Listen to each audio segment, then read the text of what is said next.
Улсын их хурлын дарга эрхэм гишүүдээ.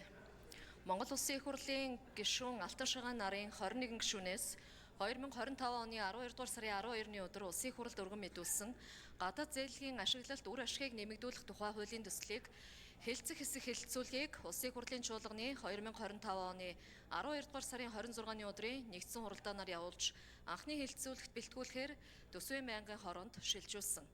Төсвийн байнгын хороо 2026 оны 4 сарын 8-ны өдрийн хуралдаанаараа дээрх хуулийн төслийн анхны хэлэлцүүлгийг Монгол Улсын их хурлын чуулганы хуралдааны дэгийн тухай хуулийн 39-р зүйлд заасны дагуу явуулж хуулийн төслийг зүйл бүрээр нь хэлэлцсэн болно.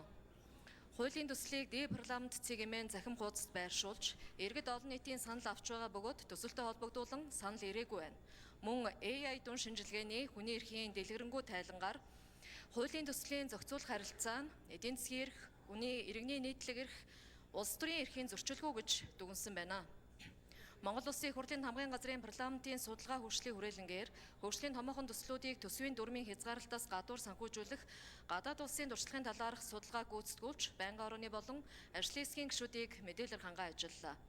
Монгол Улсын их хурлын даргын 2026 оны 74-р захирамжаар гадаад зээлгийн ашиглалт үр ашгийг нэмэгдүүлэх тухай хуулийн төслийг хэлэлцүүлэхт бэлтгэх үүрэг бүхий ажлын хэсгийг Улсын их хурлын гишүүн Алдар Чавтлангаар ахлуулж Улсын их хурлын 11 гишүүний бүрэлдэхүүнтэйгээр байгуулсан.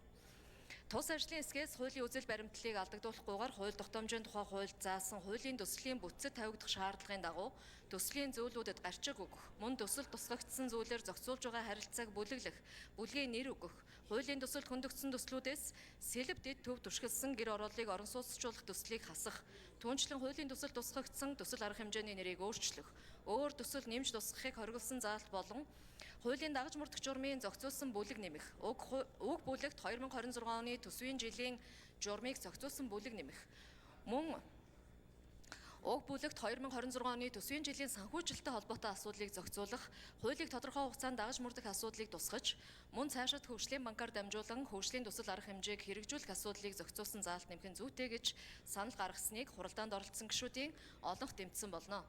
Хуулийн төслийн анхны хэлэлцүүлгийг явуулсан талаарх Төсвийн байнгын орооны санал дүгнэлт зарчмын зөрүүтэй саналын томьёолыг та бүхэнд хүргүүлсэн болно. Улсын их хурлын эрхэм гишүүдээ. Гадаад зээлгийн ашиглалт үр ашгийг нэмэгдүүлэх тухай хуулийн төслийн анхны хэлэлцүүлгийг явуулсан талаарх Төсвийн байнгын орооны санал дүгнэлт зарчмын зөрүүтэй саналын томьёолыг хэлэлцэн шийдвэрлэж өгөхийг та бүхнээс хүсье. Анхаарал тавьсанд баярлалаа.